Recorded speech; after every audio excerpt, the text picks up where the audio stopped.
Growing up, I knew that what they told you in school about Thanksgiving wasn't true. That's not the true story. The true story behind Thanksgiving was, after every killing of a whole village, these European settlers celebrated it, and they called it Thanksgiving. But it wasn't until Abraham Lincoln became president that it became an official holiday. Growing up, I would be kind of annoyed that they didn't know what actually happened on Thanksgiving, and that they're actually celebrating the deaths of many people and many tribes that were lost. Whether it's to give thanks or to be with your family, you should learn how the holiday was established in the first place. Happy Thanksgiving, America.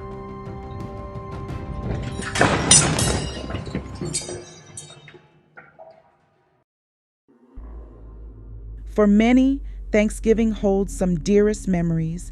It's a time of showing gratitude, joyful anticipation, and time spent with family and friends. But what is the true origin of this holiday? Have you ever wondered about the real story behind Thanksgiving? Beneath the turkey dinners, family feasting and gatherings, and the tale of Pilgrims and Native Americans sharing a peaceful meal, there's a history few know, a painful story that has been buried for far too long. A much more complex story, marked by desperation, conflict, and survival. It's a story that begins with the Pilgrims, their unyielding faith, and a treacherous journey across the Atlantic in search of freedom, only to find themselves facing a hostile reality. Today, we're pulling back the curtain on the story of Thanksgiving, a tale not of feasts alone, but of terror, loss of life, and the hardship road settlers traveled to survive and conquer the New World. It was September 1620, and a ship called the Mayflower prepared to depart from Plymouth, England. Normally, the vessel carried wine and dry goods, but this time its cargo was far more precious and fragile.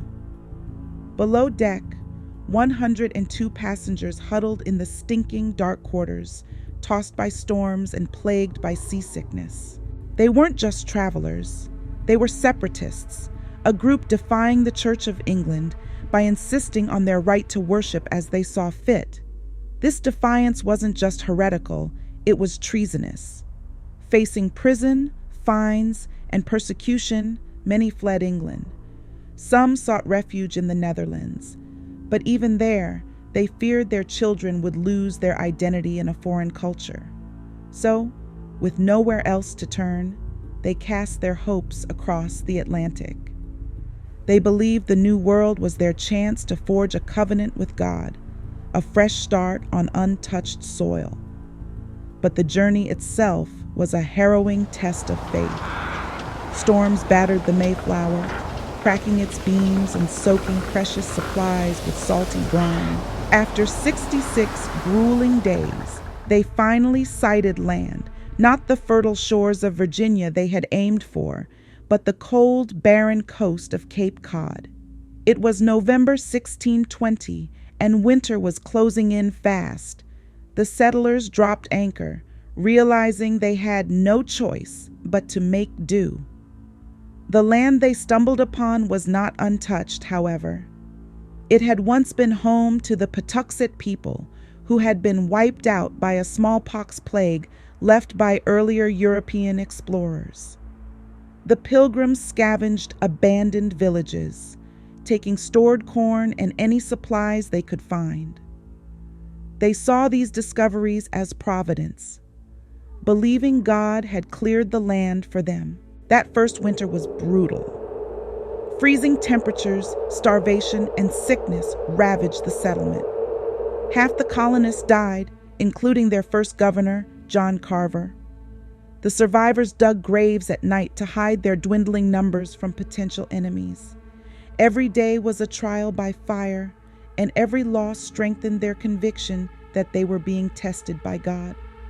By March 1621, their fortunes shifted.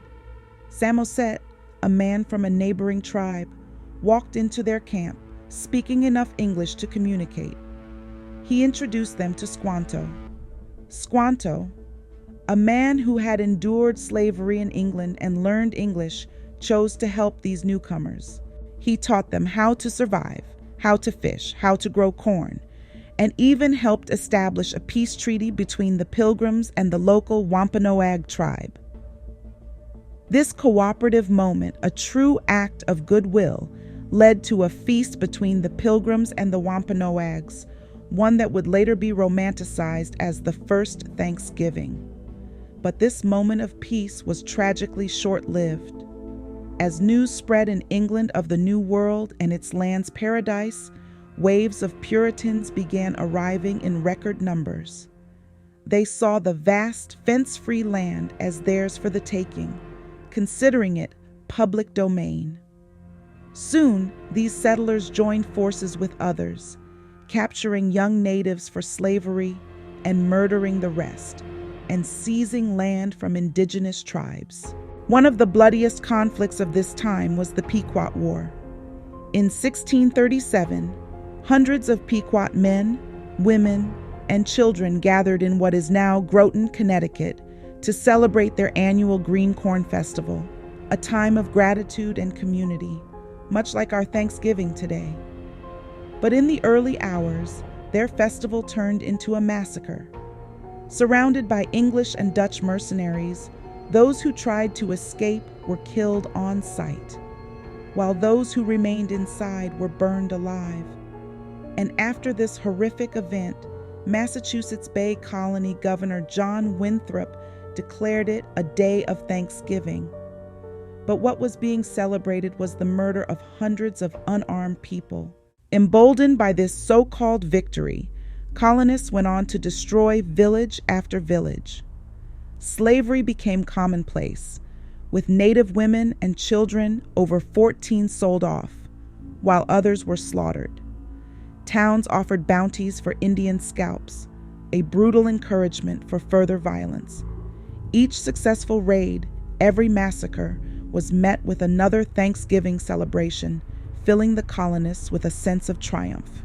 As these violent Thanksgivings continued, some colonial leaders began to see a need to contain the celebration to one day per year.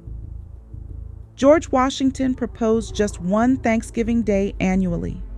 Later, amid the turmoil of the Civil War, Abraham Lincoln would formalize Thanksgiving as a national holiday, though on the same day he ordered military action against the starving Sioux in Minnesota. This version of Thanksgiving's history is not the comforting story most of us grew up with and learned in classrooms. It's not about friendly feasts and shared traditions, but about loss, conquest, religious extremism, and violence. This story reminds us to honor those lives that were forever changed, people who wanted only to live freely and peacefully in their lands.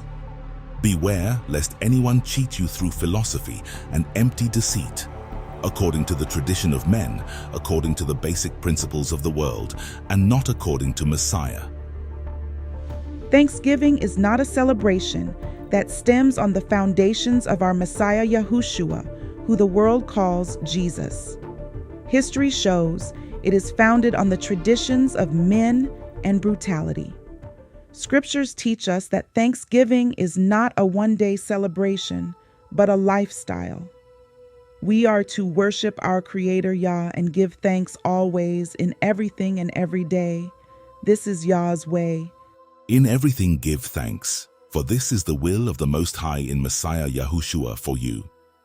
Some may say, well, what do I do now if I cannot celebrate Thanksgiving? The answer is, treat the day as a normal day. There are plenty of days out of the year and weeks that you can gather with family or cook a feast for your family just for the purpose of gathering.